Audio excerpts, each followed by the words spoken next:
Hey everybody, have you made Protective Diet's free recipe for blueberry muffins? Well, that recipe came out in 2011. It's 14 years old, so I had to give it a remake. And this recipe is beefed up.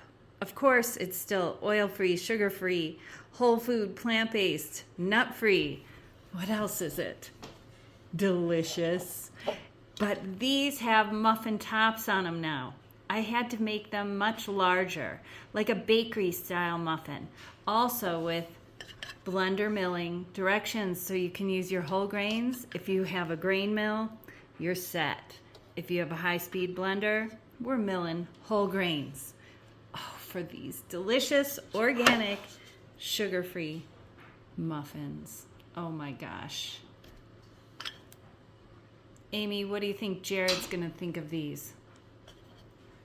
These have even more eye appeal because they rise up big and tall. Oh my gosh.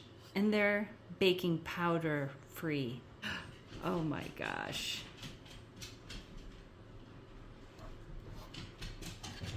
Give this recipe a try. It's still free on protectivediet.com, but with new, better, whole grain milling directions. Take care. And best of health.